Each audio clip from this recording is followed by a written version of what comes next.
नमस्कार, मी श्वेता अंकले.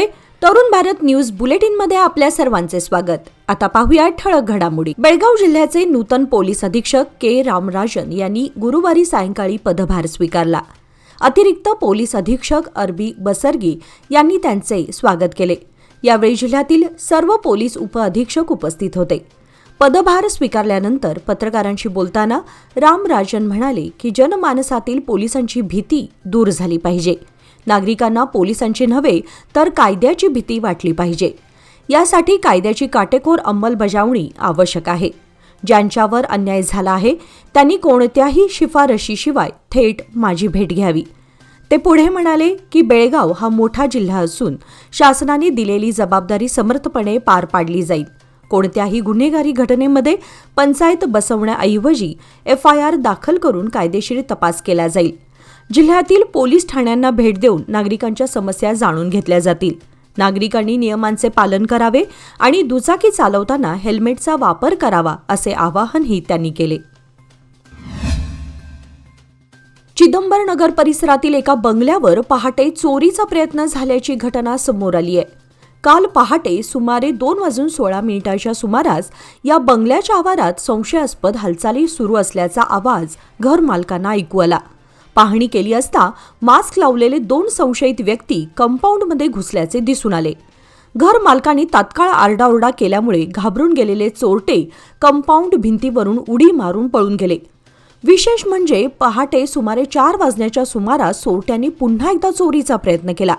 मात्र घर मालक जागेच असल्याने त्यांचा हा प्रयत्नही फसला आणि चोरटे घटनास्थळावरून फरार झाले.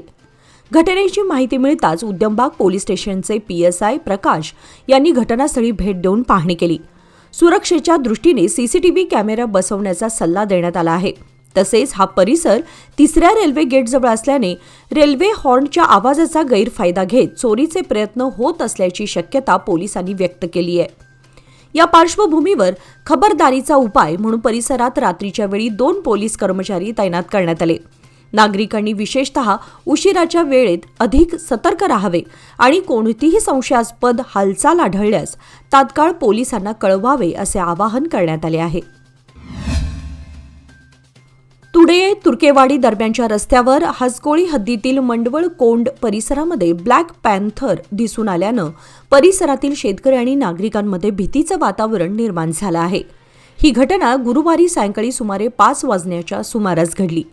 विनायक बिर्जे हे आपल्या कारमधून चंदगडकडे जात असताना त्यांच्या वाहनासमोर अचानक ब्लॅक पॅन्थर रस्त्यावर आला.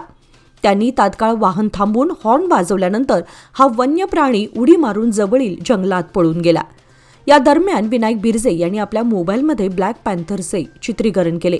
घटनेची माहिती मिळताच हसगोळी येथील सामाजिक कार्यकर्ते विनायक पवार यांनी त्वरित वन विभागाशी संपर्क साधून सदर प्रकाराची माहिती दिली. या परिसरात यापूर्वीही वाघ, बिबटे, अस्वल, हत्ती, हरिण तसेच गवा यासारख्या वन्य प्राण्यांचं दर्शन झालंय. मात्र आता ब्लॅक पॅन्थरचं प्रत्यक्ष दर्शन झाल्यानं या मार्गावरून प्रवास करणं अधिक धोकादायक ठरण्याची शक्यता व्यक्त करण्यात येत आहे. प्रसंगी नागरिकांना सतर्कतेचा इशारा देण्यात आला असून या मार्गावरून जाताना आवश्यक ती काळजी घेण्याचं आवाहनही करण्यात आलंय. सांब्रा तालुका बेळगाव येथे आज शुक्रवार दिनांक 2 जानेवारी रोजी सकाळी 8:30च्या सुमारास पाणी भरताना विजेचा धक्का लागून 7वीत शिकणाऱ्या विद्यार्थिनीचा दुर्दैवी मृत्यू झाल्याची हृदयद्रावक घटना घडली. या घटनेमुळे संपूर्ण गावात शोककळा पसरली असून ग्रामस्थांनी तीव्र हळहळ व्यक्त केली आहे. परिणिती चंद्रकांत पालकर वय 12 असं मृत विद्यार्थिनीचं नाव आहे. शुक्रवारी सकाळी गावामध्ये पाणी पुरवठा सुरू होता. घरातील विद्युत मोटारीने पाणी भरताना परिणितीला जोरदार विजेचा धक्का बसला आणि ती जागीच कोसळली. घटना घडली त्यावेळी तिची आई गावी तर वडील कामानिमित्त बाहेर गेले होते.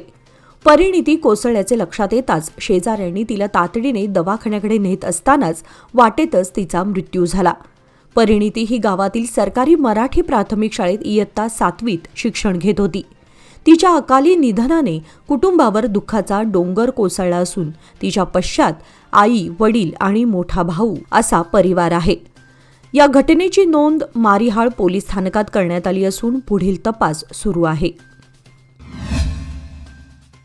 बेळगाव जिल्हा प्राथमिक शिक्षण समितीच्या एम.फी. हेरवाडकर हायस्कूल, मराठी ट्रेनिंग कॉलेज तसेच आर्ट कॉलेज यांचे वार्षिक स्नेहसंमेलन मंगळवार दिनांक 30 डिसेंबर 2025 रोजी मराठा मंदिर, खानापूर रोड, टिळकवाडी येथे उत्साहात पार पडले.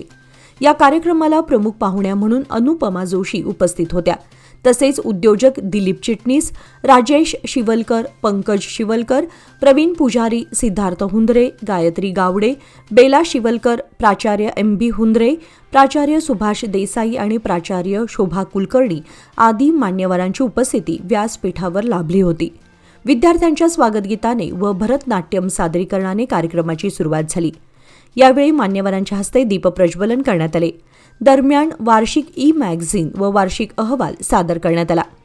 ॲथलेटिक्स, बुद्धिबळ, कुस्ती, shooting, swimming, football, cricket, basketball व बॅडमिंटन आदी क्रीडा स्पर्धांमधील विजयी विद्यार्थ्यांचा मान्यवरांच्या हस्ते सत्कार करण्यात आला. तसेच राज्य व राष्ट्रीय स्तरावर यश संपादन केलेल्या विद्यार्थ्यांचाही गौरव करण्यात आला. प्रमुख पाहुण्या अनुपमा जोशी यांनी विद्यार्थ्यांनी अभ्यास, खेळ व कला यांचा समतोल साधावा असे मार्गदर्शन केले. कार्यक्रमात विविध सांस्कृतिक सादरीकरणांनी उपस्थितांची मने जिंकली असून पालक व विद्यार्थी मोठ्या संख्येने उपस्थित होते. बेळगावातील मल्लिकार्जुन नगर व समर्थनगर परिसरात श्री अय्यप्पा स्वामी पूजनाने नववर्षाची भक्तिभावपूर्ण सुरुवात करण्यात आली. येथील श्री अय्यप्पा भक्तांच्या वतीने श्री अय्यप्पा स्वामींचा महाअभिषेक, महापूजा तसेच महाप्रसादाचा कार्यक्रम गुरुवारी मोठ्या उत्साहात व भक्तिभावाने पार पडला. समर्थनगर 3रा क्रॉस मेन रोड येथे गुरुवारी सायंकाळी 6 वाजता या धार्मिक कार्यक्रमाचे आयोजन करण्यात आले होते. यावेळी परिसरातील बहुसंख्य भाविक व नागरिक मोठ्या श्रद्धेने उपस्थित होते. संपूर्ण कार्यक्रमात स्वामींच्या नामस्मरणाने परिसर भक्तिमय झाला होता. या प्रसंगी बेळगावकरांना शांती, सुख, समृद्धी लाभो तसेच श्री अय्यप्पा स्वामींचे कृपाशीर्वाद सदैव राहोत अशी सामूहिक प्रार्थना करण्यात आली. त्यानंतर रात्री 8 ते 11 या वेळेमध्ये महाप्रसादाचे आयोजन करण्यात आले होते. महाप्रसादाचा लाभ मल्लिकार्जुन नगर, समर्थनगर तसेच परिसरातील असंख्य भाविकांनी घेतला. या भक्तिमय कार्यक्रमामुळे परिसरात आध्यात्मिक वातावरण निर्माण झाले होते. राष्ट्रीय महामार्गाच्या 6 पदरीकरणाच्या कामामुळे निपाणी येथील खरी कॉर्नर बोगदा मंगळवारपासून वाहतुकीसाठी बंद करण्यात आला असून त्यामुळे वाहनधारकांची मोठी गैरसोय होत आहे. पर्यायी मार्ग म्हणून गांधी हॉस्पिटल व मुरगुड रोड येथील बोगद्यांचा वापर करण्याचे आवाहन करण्यात आले आहे. गेल्या 2.5 वर्षांपासून सुरू असलेले महामार्ग रुंदीकरण व 6 पदरीकरणाचे काम सध्या अंतिम टप्प्यात आहे. खरी कॉर्नर बोगदा बंद झाल्यामुळे शेंडूर, गोंदीकोपी, यरनाळ, बीरदेवनगर, तहसीलदार प्लॉट, हुडको कॉलनी, कृष्णनगर, वास्तुभिजन, पांगिरे बी आदी गाव व उपनगरांकडे जाणाऱ्या वाहनधारकांना फटका बसत आहे. या परिसरातील कामासाठी अजून सुमारे 6 महिन्यांहून अधिक कालावधी लागण्याची शक्यता असून नागरिकांनी याची नोंद घ्यावी असे रस्ते विकास प्राधिकरणाकडून कळवण्यात आले आहे. तसेच महात्मा गांधी हॉस्पिटल व शिरगुप्पी रोड येथे मंजूर झालेल्या 2 नवीन बोगद्यांची कामेही याच कालावधीत होणार असल्याने वाहनधारकांनी संयम राखण्याचे आवाहन करण्यात आले आहे. इन्व्हेस्टमेंट अशीच करणार ज्याने माझी हार्टबीट खूप अशी नाही होणार आणि म्हणून एक पार्ट FD मध्ये नक्की इन्व्हेस्ट करणार. कारण FD आहे तर स्टडी आहे. लोकमान्य FD सोबत मिळवा best interest rate. Lokmanya FD आहे तर स्टडी आहे. निपाणी येथील राष्ट्रीय महामार्ग क्रमांक 4च्या रुंदीकरणाचे काम गेल्या 2.5 वर्षांपासून सुरू असून त्याचा फटका अनेक छोटे मोठे व्यावसायिक व सामान्य नागरिकांना बसत आहे. या कामामुळे अनेक दुकाने व घरे पाडण्यात आली असून त्यामुळे अनेकांचे व्यवसाय उद्ध्वस्त झालेत. केंद्र सरकारने या महामार्गाच्या 6 पदरीकरणास मंजुरी दिली असून काम अंतिम टप्प्यात आहे. बाधितांना नुकसान भरपाई देण्यात आली असली तरी त्या रकमेत पर्यायी जागा उपलब्ध होत नसल्याने अनेक जण आर्थिक संकटात सापडलेत. पुढील वर्षभरात काम पूर्ण होण्याची शक्यता असली तरी बाधित नागरिक व व्यावसायिकांचे प्रश्न कोण सोडवणार असा सवाल उपस्थित होत आहे. सध्या कोगनोळी ते सोलापूर फाटा दरम्यानचे काम अवताडे कमली कंपनीकडे असून उड्डाणपूल व बोगद्यांचे काम सुरू आहे. मात्र या विकास प्रक्रियेत सामान्य माणसाचा विचार कधी केला जाणार असा सवाल नागरिकांकडून व्यक्त केला जात आहे. चालू आर्थिक वर्षाच्या पहिल्या 9 महिन्यात बेळगाव शहर महानगरपालिकेने मालमत्ता करापोटी 63 करोड 5 लाख रुपयांची वसुली केली आहे. एकूण 89 कोटी 48 लाख रुपयांच्या उद्दिष्टापैकी आतापर्यंत 70.45% वसुली पूर्ण झाली असून उर्वरित 3 महिन्यात आणखी 26 कोटी 44 लाख रुपयांची वसुली करण्याचे आव्हान प्रशासनासमोर आहे. मागील आर्थिक वर्षामध्ये महानगरपालिकेने 69 कोटी 52 लाख रुपयांची एकूण मालमत्ता कर वसुली केली होती. त्यामुळे यंदा उद्दिष्ट पूर्ण झाल्यास मालमत्ता कर वसुलीमध्ये नवा विक्रम प्रस्थापित होण्याची शक्यता व्यक्त करण्यात येत आहे. श्रीराम सेना हिंदुस्थान संघटनेच्या वतीने सुप्रसिद्ध समाजन प्रबोधनकार वसंतराव हंकारे यांच्या प्रखर वाणीतील समाज प्रबोधनात्मक व्याख्यानाचे आयोजन करण्यात आले आहे. चला जाणून घेऊया आई बापाच्या वेदना या विषयावर हे व्याख्यान शनिवार दिनांक 10 जानेवारी 2026 रोजी सकाळी 11 वाजता आयोजित करण्यात आले आहे. हा कार्यक्रम राणी पार्वती देवी महाविद्यालय मैदान टिळकवाडी बेळगाव महानगर येथे संपन्न होणार आहे. या कार्यक्रमाच्या पार्श्वभूमीवर श्रीराम सेना हिंदुस्थानचे राष्ट्रीय अध्यक्ष रमाकांत कोंडुस्कर यांच्या मार्गदर्शनाखाली संघटनेतर्फे संपर्क अभियानास सुरुवात करण्यात आली आहे. या अभियानांतर्गत बेळगाव महानगरातील विविध शिक्षण संस्थांना भेटी देऊन प्राध्यापक वर्ग तसेच विद्यार्थी-विद्यार्थिनींना या व्याख्यानाचा लाभ घेण्याचे विनम्र आवाहन करण्यात येत आहे. या संघटनेचे कार्यकर्ते स्वतः शिक्षण संस्थांमध्ये जाऊन या कार्यक्रमास सहकार्य करण्याची विनंती करत आहेत. या समाज प्रबोधनात्मक व्याख्यानाचा लाभ घेण्यासाठी सर्व पालकांनी आपल्या विद्यार्थी मुला-मुलींसह मोठ्या संख्येने उपस्थित राहावे असे आवाहन श्रीराम सेना हिंदुस्थान संघटनेतर्फे करण्यात आले आहे. रेणुका यल्लम्मा मंदिर व यल्लम्मा डोंगराच्या सर्वांगीण विकासासाठी मंत्रिमंडळाने 215 कोटी रुपयांच्या निधीला मंजुरी दिली असून या महत्त्वाकांक्षी प्रकल्पाच्या विकास कामाला लवकरच प्रारंभ होणार असल्याची माहिती जिल्हाधिकारी मोहम्मद रोशन यांनी पत्रकार परिषदेत दिली. या निधीतून केंद्र सरकारचा 118 कोटी रुपये तर राज्य सरकारचा 97 कोटी रुपयांचा वाटा असून या माध्यमातून भाविकांसाठी जागतिक दर्जाच्या सोयीसुविधा उपलब्ध करून दिल्या जाणार आहेत. या विकास कामांतर्गत 8,000 भाविकांची क्षमता असलेले भव्य रांग संकुल तसेच एकाच वेळी 4,000 भाविक बसू शकतील असा भोजन कक्ष उभारण्यात येणार आहे. याशिवाय यल्लम्मा डोंगरावर येणाऱ्या बैलगाड्यांसाठी स्वतंत्र पार्किंगची व्यवस्था करण्यात येणार असून त्या ठिकाणी जनावरांसाठी चारा व पाण्याची सोयही केली जाणार आहे. भाविकांच्या सोयीसाठी 25 अद्ययावत स्वच्छतागृह संकुले उभारण्यात येणार असल्याची माहितीही जिल्हाधिकाऱ्यांनी दिली. या प्रकल्पाची निविदा प्रक्रिया 30 जानेवारी रोजी पूर्ण होणार असून 15 ते 20 फेब्रुवारी दरम्यान प्रत्यक्ष कामास सुरुवात करण्याचा प्रशासनाचा प्रयत्न आहे. या प्रकल्पाच्या यशस्वी अंमलबजावणीसाठी जिल्ह्याचे पालकमंत्री सतीश जारकीहोळी, पर्यटन मंत्री HK पाटील, धर्मादाय विकास मंत्री रामलिंगा रेड्डी तसेच स्थानिक आमदारांचे पूर्ण सहकार्य लाभत असल्याचे त्यांनी सांगितले. न्यू गुडशेड रोड बेळगाव येथील नर्तकी प्राईड व किरण प्लाझा या अपार्टमेंटमधील रहिवाशांच्या वतीने सालाबादप्रमाणे यंदाही रहिवाशांसाठी मर्यादित वार्षिक क्रीडा स्पर्धांचे आयोजन करण्यात आले होते.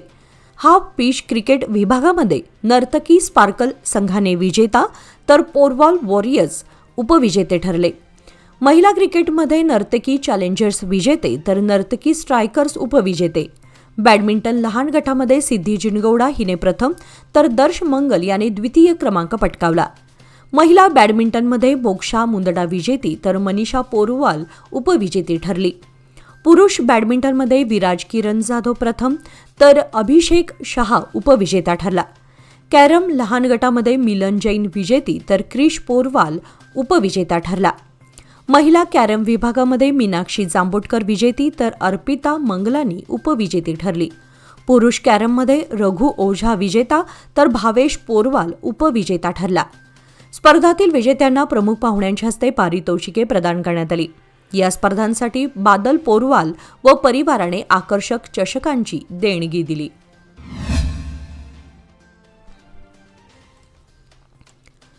बेळगाव जिल्हा आणि शहर पोलीस दलाने 2025 या वर्षात अवैध धंद्यांविरुद्ध आक्रमक भूमिका घेतली असून गेल्या वर्षीच्या तुलनेत यंदा कारवाईचा धडाका दुप्पट झाला आहे. पोलीस प्रशासनाने जाहीर केलेल्या ताज्या आकडेवारीनुसार अंमली पदार्थांची तस्करी, मटका आणि अवैध जुगारावरील कारवाईमध्ये लक्षणीय वाढ झाली असून यावर्षी पोलिसांची सर्वात मोठी कामगिरी अंमली पदार्थ विरोधी मोहिमेत दिसून आली आहे. 2024 मध्ये सप्टेंबरपर्यंत अंमली पदार्थांशी संबंधित 55 गुन्हे नोंदवले गेले होते. मात्र 2025 मध्ये ही संख्या थेट 210 वर पोहोचली आहे. तरुणाईला अंमली पदार्थांच्या विळख्यातून बाहेर काढण्यासाठी पोलिसांनी राबवलेले हे मिशन यशस्वी ठरत असल्याचे चित्र आहे. शहर तसेच ग्रामीण भागातील मटका व जुगाराचे जाळे उखडून टाकण्यासाठी पोलिसांनी विशेष पथके स्थापन केली आहेत. 2024 मध्ये मटक्याची 99 प्रकरणे समोर आली होती. त्यामध्ये वाढ होऊन 2025 मध्ये 131 गुन्हे दाखल झाले आहेत. जुगार प्रकरणीही यंदा 27 गुन्हे नोंदवण्यात आले आहेत. विशेष म्हणजे ऑनलाईन व क्रिकेट सट्टेबाजीवरही पोलिसांची करडी नजर असल्याचे स्पष्ट करण्यात आले आहे.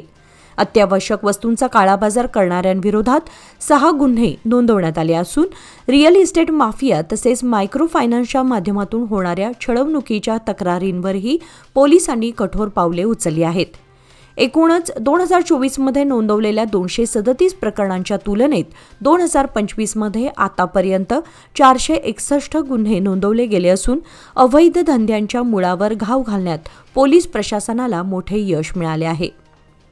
याचबरोबर आजचे बातमीपत्र इथेच संपले. अधिक माहिती आणि ताज्या घडामोडींसाठी पाहत रहा तरुण भारत न्यूज चॅनल. तसेच आमच्या चॅनलला लाईक, शेअर आणि सबस्क्राईब करायला विसरू नका. आणि विश्वासार्ह बातम्यांसाठी दररोज वाचा दैनिक तरुण भारत. धन्यवाद.